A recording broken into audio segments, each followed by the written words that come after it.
Hello, I'm Gloria Macarenko. Well, whether you're from here or elsewhere, whether you're a she, he, or they, we are all in this together. This is Our Vancouver.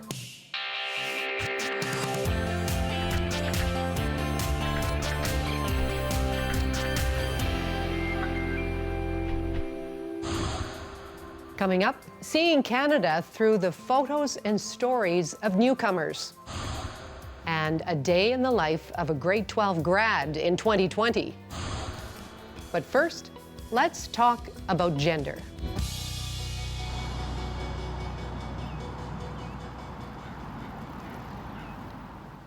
Preferred pronouns, gender-neutral washrooms, changing identities. It's complicated, but a new CBC podcast called They and Us hopes to make it easier.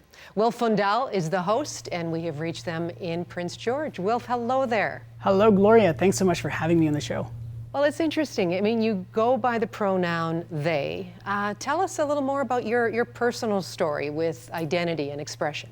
We were doing an interview. I work for a radio show in northern BC, Daybreak North, and I read the morning news. And I remember having someone on the show, Harper Perrin, talk about how they had come out as non-binary, that at medical school, because of their accidental coming out, the UBC school made some changes to how they treat students or how they see students, and even creating gender-neutral washrooms. And it was during this conversation with the host that my mind sort of started to go in all different directions. It was essentially blown because what Harper was saying really resonated with me. And that's sort of where my journey, if you want to call it that, started just about a year ago.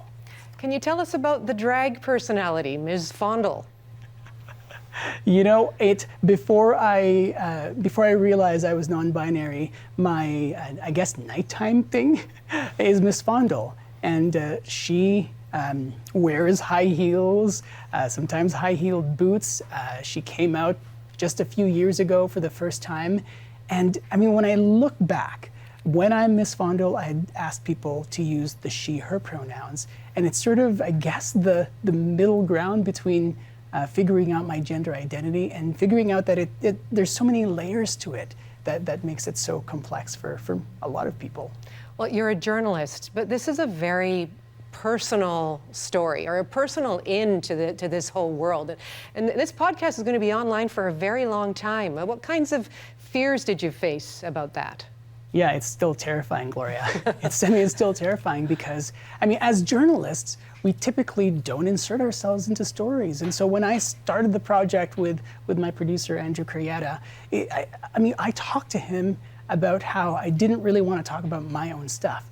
Our purpose is to tell stories of people and to provide a safe space for people. But as we continue to go, I started to realize that these are things that are also bothering me and things that I don't know. And so we started this podcast with the frame that I'm going through all of this, I'm figuring it out, but you're figuring it out with me as we hear stories. So that's the evolution of the podcast. No, and I appreciate it because, we're all navigating this new world and we're afraid to put a foot wrong as well, especially as broadcasters. So what's the real purpose of this podcast? Yeah, I'd say the purpose is for a safe place to, the purpose for our characters was a safe space for them to tell their stories. So people can better understand. But really that's sort of the big thing is I just want people to have a better appreciation for these lived experiences and for people not to be scared to make the wrong or use the wrong pronouns. I was telling some friends, they've known me forever. I'm 35, so all those years they've known me as he, him. And so when they try to talk to me or describe me, they might use he, him instead of they, them, and that's okay. And that's what I'm trying to, I guess what I'd like people to take from it is the world that we live in, the language, people are evolving. And so I don't want to leave anyone behind, but also I don't want people to be so scared of not talking about it that they just don't talk about it. Yeah, no, good point. So who are some of the people who are talking about it in your podcast? Yeah, I mentioned Harper Perrin is one of the people. They are a non-binary medical student in northern British Columbia. We'll hear about their growing up. They also underwent a type of conversion therapy. We'll hear their story and their coming out. We'll hear from Yal now. Her name is, I hope that I pronounced it properly. She is a Haida trans woman who has used her culture to figure out who she is as a person. But we'll also hear from Bryn Hanks, who is a transgender man, and how he navigates the world with his autism. So these are sort of the stories that we'll hear on the podcast. And the first 3 episodes are already out, and we're hoping to get another 3 to come out pretty soon. Well, Wil, thank you for this window into this world of they and us. So good to talk to you. It's such a pleasure to talk to you. And really, it's a privilege to be able to describe and tell these stories. And I hope people will find something useful and something educational from them. This is Our Vancouver. All right, it's time for one of our favorite features of the program. This is when we get to showcase some of the photographs that you have sent us. Uliana Ilchenko was on the West Vancouver side of the Lionsgate Bridge when she took this sharp shot. Thank you so much for that. Pavilion Lake looks like a stunning mirror in this photograph sent in by Megan Thorne. Megan, just beautiful. And Deanna Rabanek captured this striking sky on a BC ferry from Swartz Bay to Tsawwassen. Wow, love it. And please do send us more while you're out and about over the next weeks. You can email your photographs to us, bcphotos@cbc.ca. All one word, bcphotos@cbc.ca. Now this month, K-12 students had the chance to go back to class. But for many who did, it was anything but normal. Grade 12 student Tina Young documented her return as a way of saying goodbye. Hey everybody, my name is Tina Young and I'm a graduating high school student here in Metro Vancouver. As the province begins to reopen and some students head back to school, I decided I would take you on my first day back to high school and show you what life is like right now for students living through some pretty uncertain times.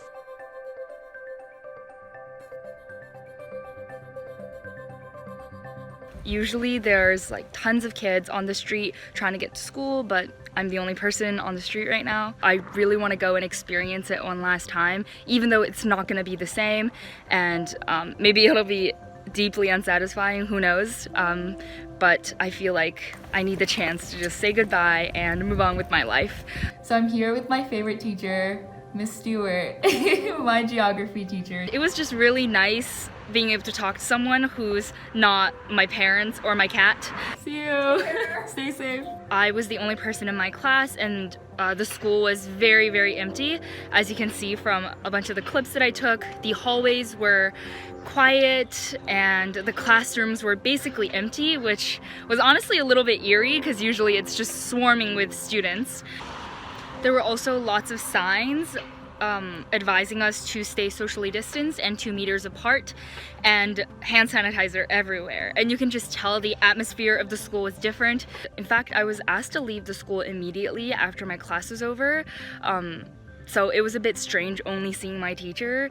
Right now, I am technically in art class. I'm watching a video lecture that my teacher provided for us, and then I'm just doing my own drawing. Right now we're learning about perspective drawing.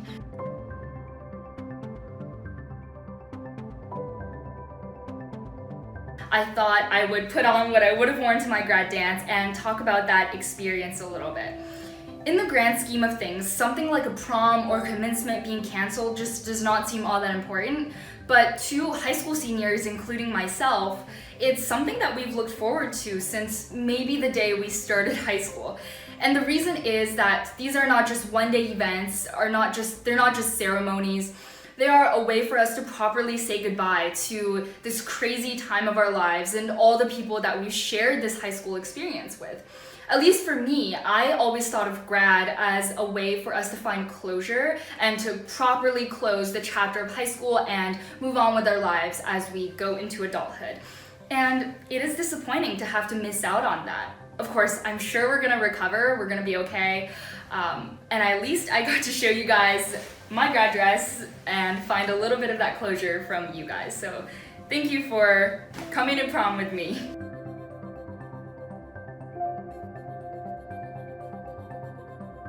I am going to UBC, and they recently announced that their Bachelor of Arts program, along with most other programs, are going to be online for the first semester. And when I first received the news, it was sort of like a double whammy, along with hearing that a lot of our grad festivities were being canceled. So at the time, I was very heartbroken.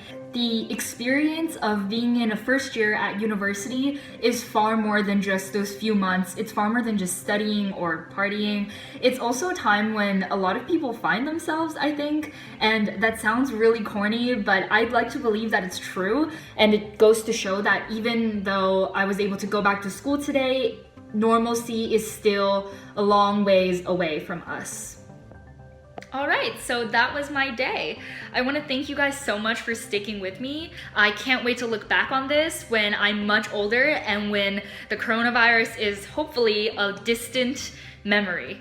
I know we're going through a time that brings a lot of scary changes, and it feels like our entire lives are being turned upside down, especially for teenagers, soon to be adults. We're walking into adulthood during a lot of uncertainty, and we're not sure what the future holds. And I totally get that. So if you're a graduating senior, I feel you, I hear you, and we're gonna get through this one day at a time. I hope you guys are staying safe out there, and goodbye. Coming up, a snapshot of immigrants' initial impressions of Canada through the lens of an online project called First Photo Here.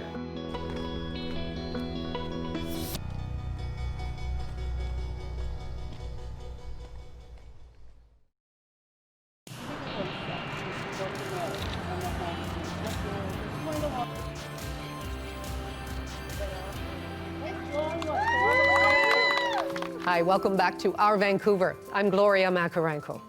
Now, you might not consider singing a high-risk activity, but COVID-19 changed that. Early in the pandemic, a choir in Washington state raised alarm bells when nearly every member became infected after a rehearsal.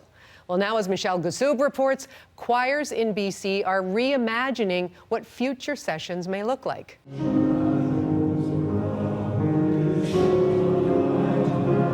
Singing in groups looks a little less like this these days.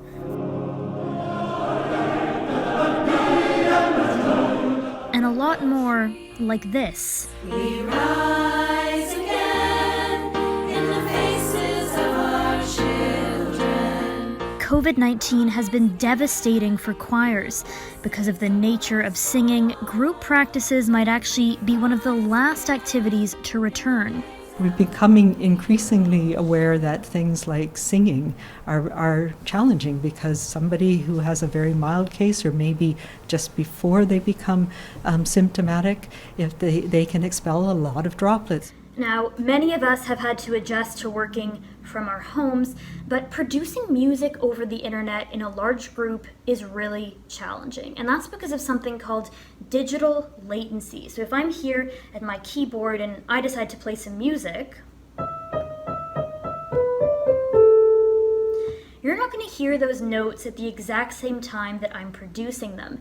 And even that 1 second of difference can make things really challenging, even for the most professional of choirs. We'll make it through, but will it look the same when we come out the other side? I don't think it will. I also am a very firm believer that the effects of what choirs can do are not just about those that are singing together on stage, and it's not just about how it affects those that come to our audiences. The very act of doing this spreads goodness into our communities. And right now we can't. And it's hard. There are some silver linings. Conductor Kevin Zakreski says online classes are thriving as people have looked to music for inspiration while stuck at home. So we're all going to have to adapt, but make music something that thrives through the pandemic. If it's not through group singing for a little while, it could be through any number of activities online, maybe in person in time as well. But I think the idea is to not lose any hope. And that hope is very much alive. After all, choirs and the performing arts have been around for thousands of years, and they've seen a pandemic or two. One of my favorite chorales, Philip Nicolai chorale, Wie schön leuchtet der Morgenstern, How brightly shines the morning star, was written. It's a Christmas chorale. It was written during the plague. And if somebody can have that much hope in the midst of I'm sorry, yeah. If somebody can have that much hope inside of the plague, this is ours. And then we rise again. Michelle Gassoub, CBC News, Vancouver. So you arrive in a new country, it's your new home. How do you capture that feeling, that moment in the first photograph that you share with loved ones? This common immigrant experience is the subject of a new project by the National Film Board.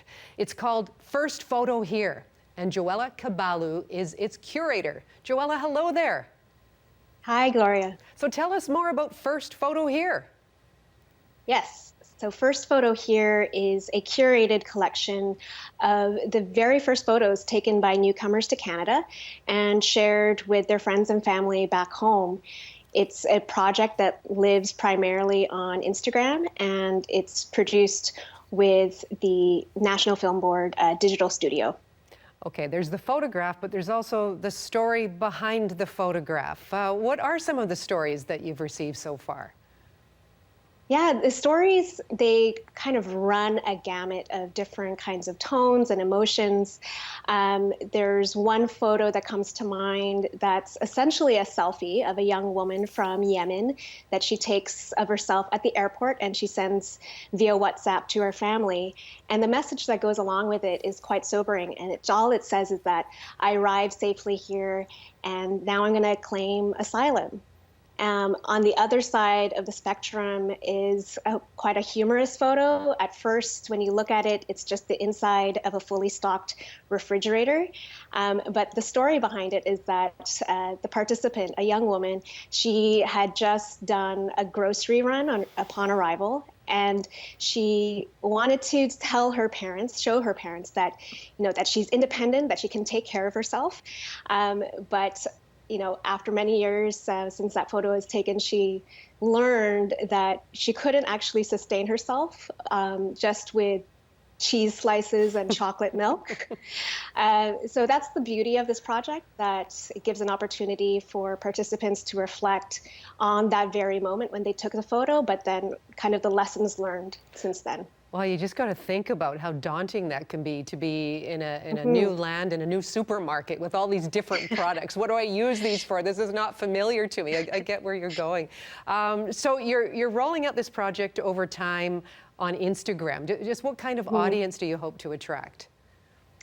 Yeah, it's we hope that people will follow the project under the handle at First Photo Here, and just really kind of challenge themselves on the types of stories and experiences of newcomers. That's what we were hoping the project would do, to humanize that experience just at a very basic level, what it's like to move to a new country. At the same time, we invite people to submit their own first photo, whether it's from themselves or from people that they know within their family. And then we also have a hashtag First Photo Here in Canada. So we invite people to upload with that hashtag. So we hope that people are touched by the stories, but as well inspired to perhaps share their own or connect with their friends and family that may have moved here as well. I'm curious. Of course, there's the excitement, the anticipation of a new life in a new world. Is it also reflective of the world and what they had to leave behind? Yeah, that was one of the things we're really cognizant of going into this project, that we didn't want it to be one-dimensional, that it was completely charitable towards Canada, but we wanted to convey the message that across the board, all of the participants who have submitted a photo and a story have expressed excitement about this new chapter in their lives. But we wanted to share the nuances and complexities of that journey. And so with that excitement, they are also sad, and it's a sense of loss that they're leaving behind friends and family that didn't make that journey with them. So we wanted to convey that these two truths can be held at the same time. So we go on the Instagram account, first photo here. Can you boil it down to, one word or two in terms of what you hope people are going to take from all of this? Well, I hope that it humanizes the experience, that there's a multitude of experiences for people that move here, and it's, not just one kind of emotion or way of the migration journey that people have. It is great to talk to you. Thank you so much for taking us through this project. First photo here. Thank you, Gloria. This is Our Vancouver. A lot of big events have been canceled or gone online since the pandemic hit. Here are a couple of safe, enjoyable options. On Canada Day, July 1st, the National Film Board premieres Highway to Heaven. It's a new documentary by Sandra Ignani about Number 5 Road, where many faiths have found a home in Richmond. That will be online at nfb.ca. Vancouver Frontrunners Pride Run and Walk is going virtual for the entire month of July. So when you want, where you want. There's even an option not to run or walk at all, just raise money for their charities. Just see their website for more information. Hey, I'm Grant Lawrence from CBC Music, coming to you from home with a great new song from a very creative and exciting 6-piece band called Fast Romantics. They're originally from Calgary, and they're known for their crisp, intelligent, and instantly catchy indie rock, like this.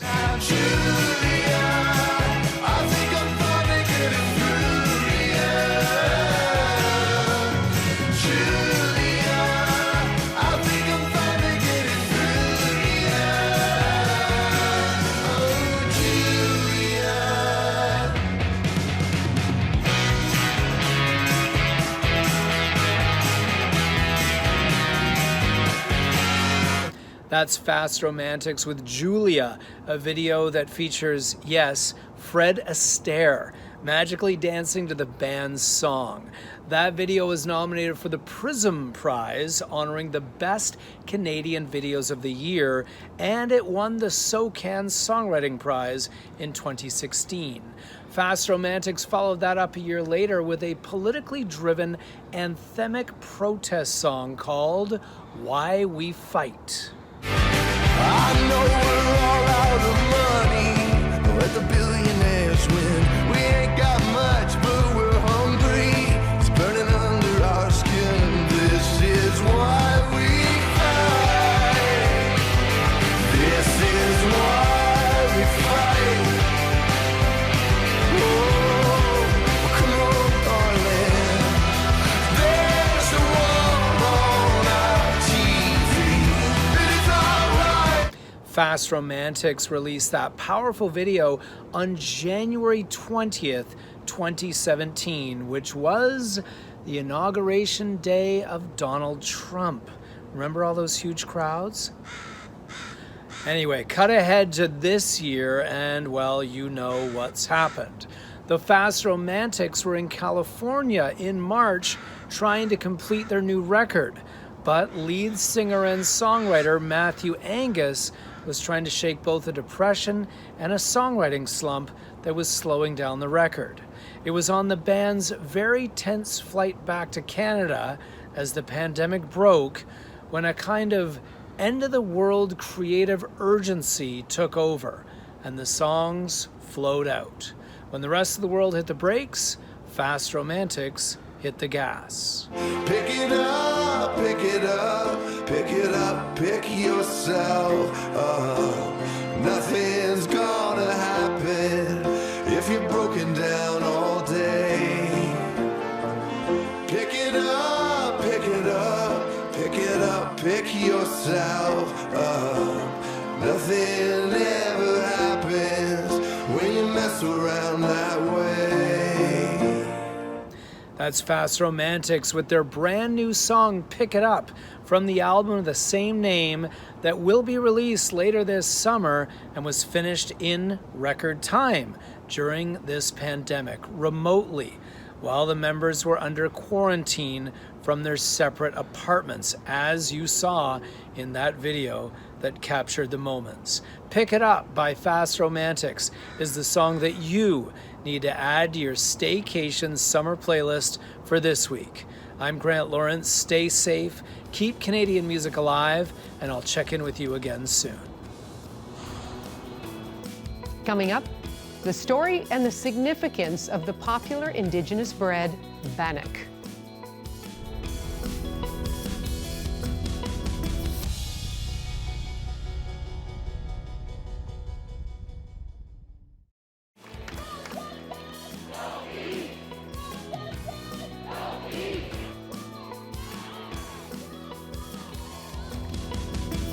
Hi, welcome back to Our Vancouver. I'm Gloria Macarenko.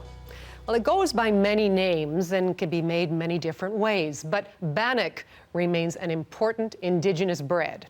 And now it's enjoying a bit of a renaissance after being introduced as a form of survival food. Wamish Hamilton of our Urban Nations unit walks us through the history and the importance of this delicious staple.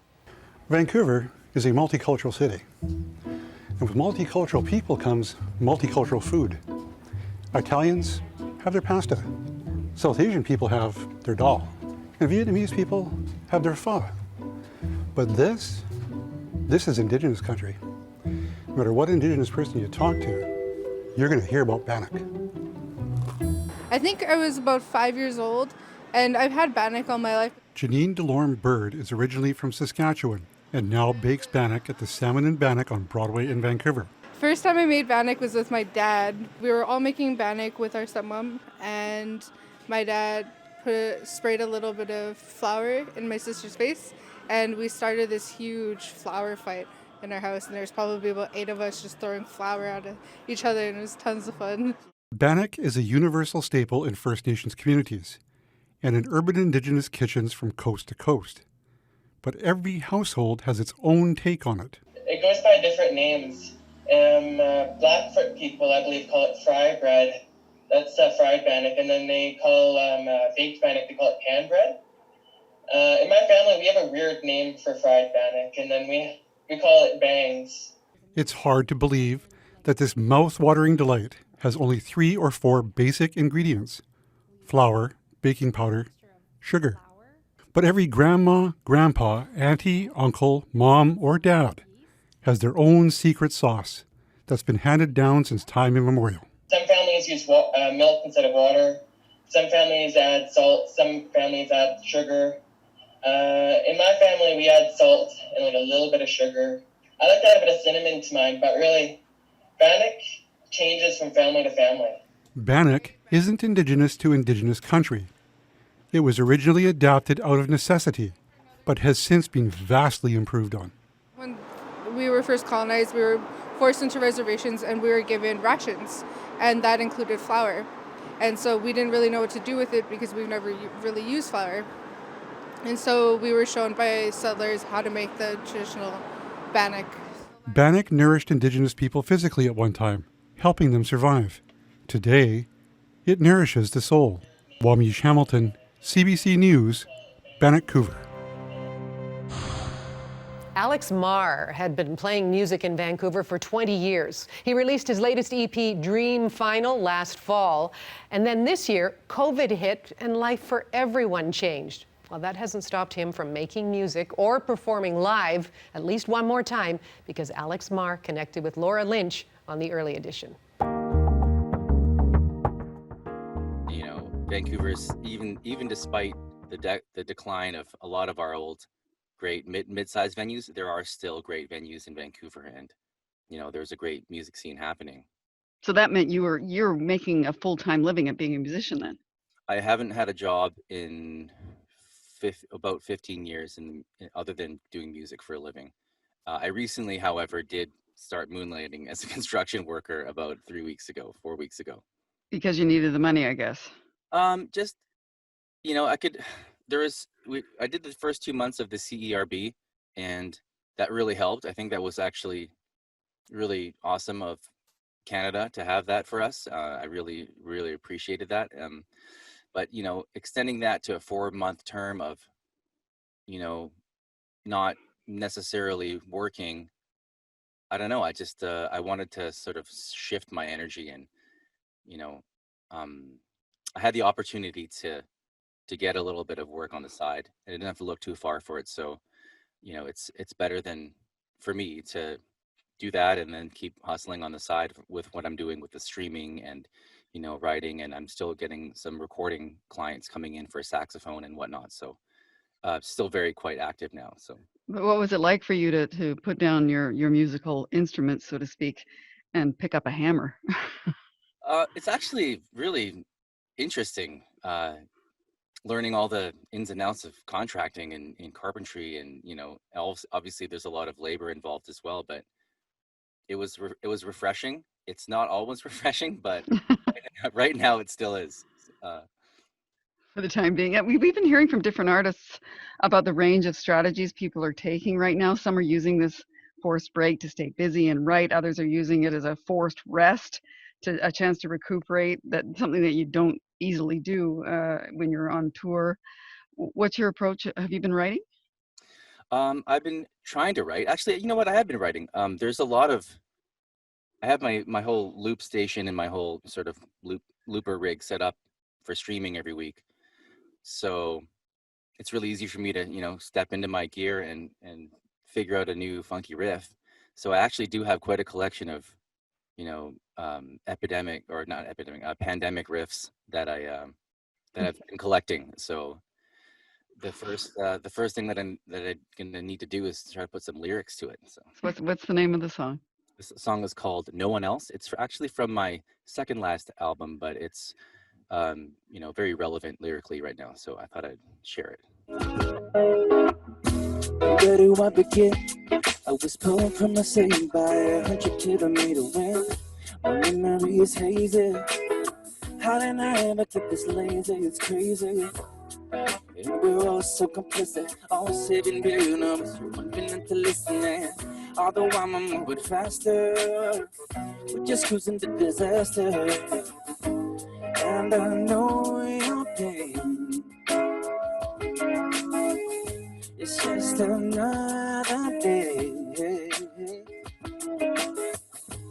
Keeping all my excuses to myself.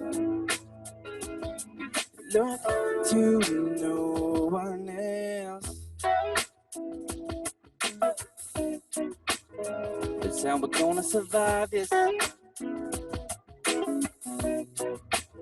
Let's treat each other with kindness. They had enough of the violence.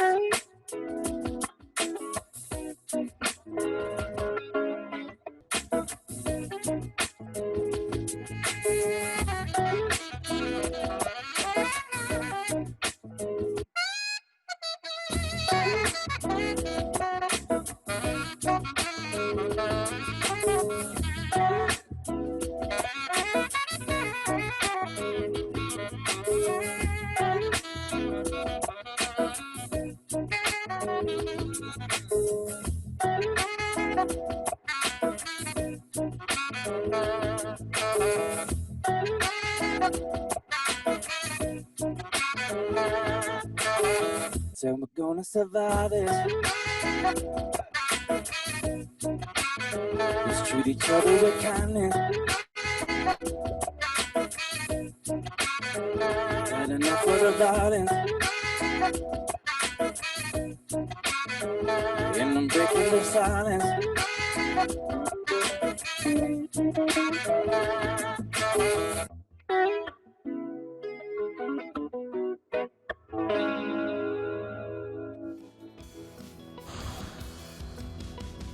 Coming up, a sample of some of the stories we heard on unmasking racism, CBC Vancouver's recent virtual town hall.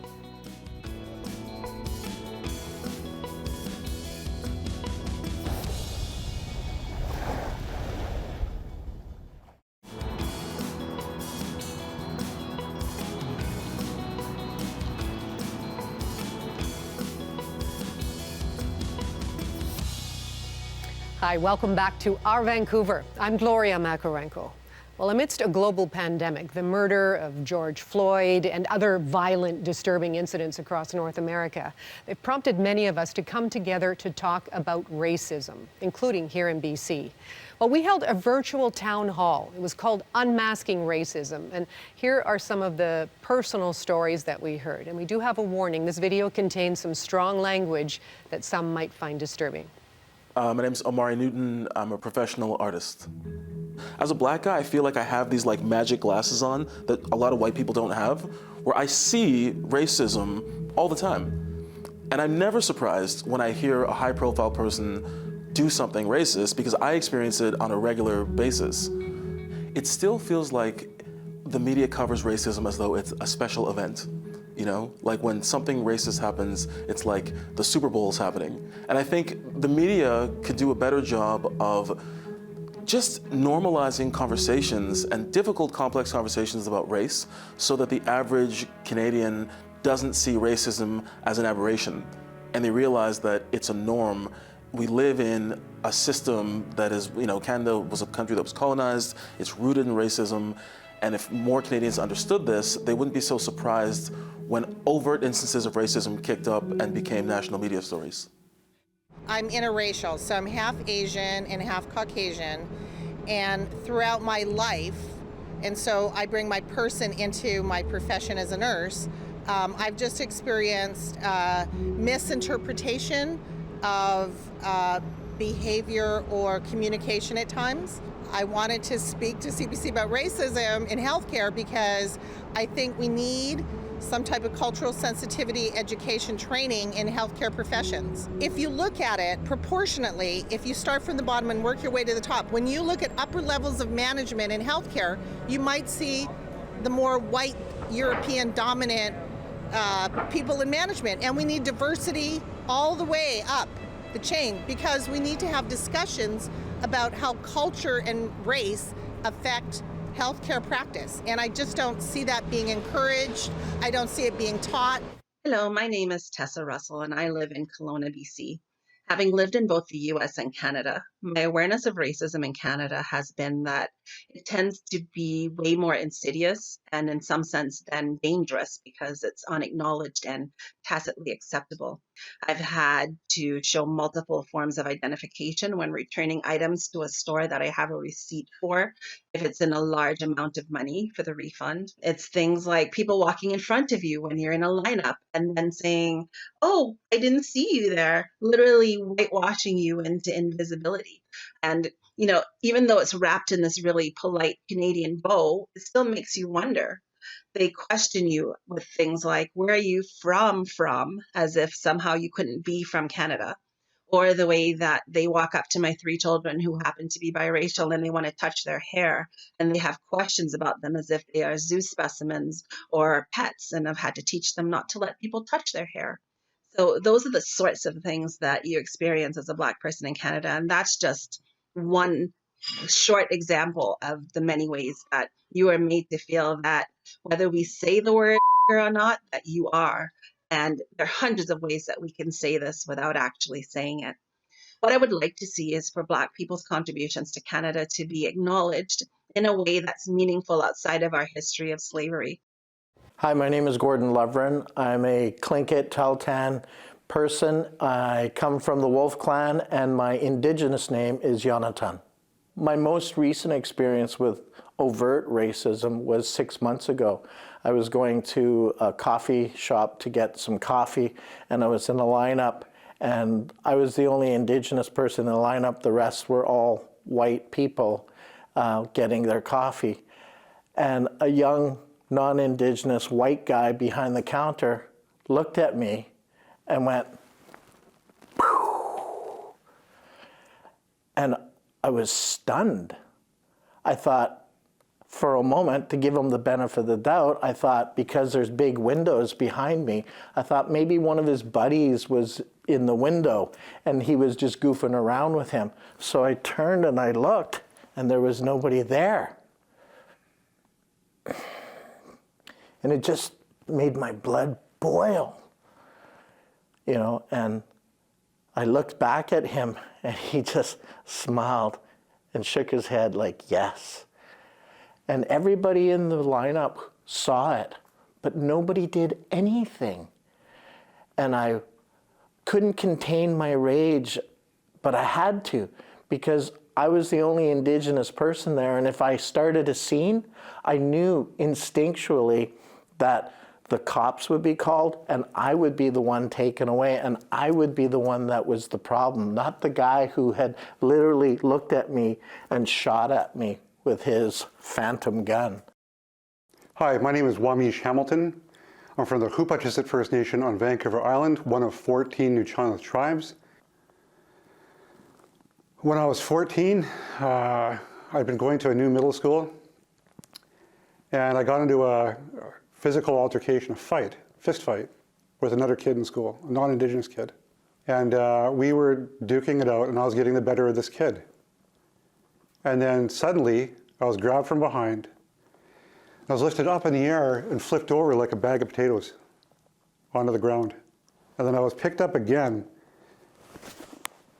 by the shoulders of my shirt and yarded up, and I could see a big set of adult hands.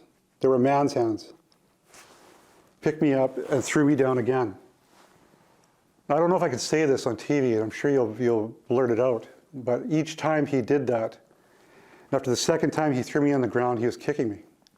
And each time he did that, he called me a savage. You savage. You savage. You savage. Get out of here, you savage. I was 14 years old, and that was a grown man who knew what he was doing and was hateful. I remember every detail of that. I remember what that day looked like. I remember what that day sounded like. I can still see houses, people, kids, this pathway down to a church. I can hear things. Hi, my name is Shuguf the Pasta, and I'm a writer and researcher thinking about how to make the future of work more equitable.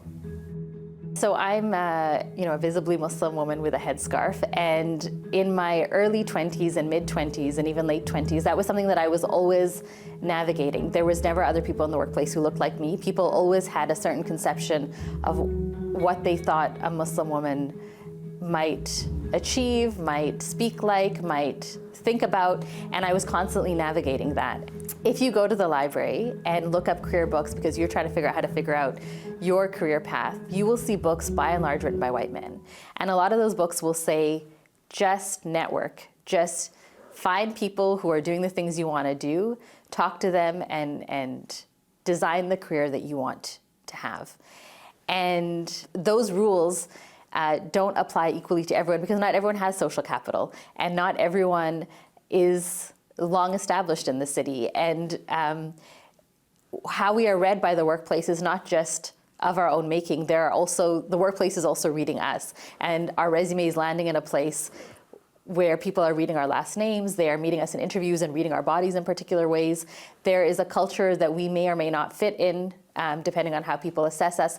And so this idea that if you just dream it, and you can do it, and if you're not doing it, it's because your dream wasn't big enough. That is a rule that applies, I think, for some people, and that has been some people's career experience, and that is why it's so largely reflected in the literature. But it is not everyone's career experience. CBC Vancouver is lucky to have two award-winning photographers on staff. Maggie McPherson and Ben Nelms have been capturing life in the city. Here are some of their best images of the week. And that's all for Our Vancouver for this week. I hope you'll be able to join me weekday afternoons on CBC Radio 1 for On the Coast. Goodbye for now.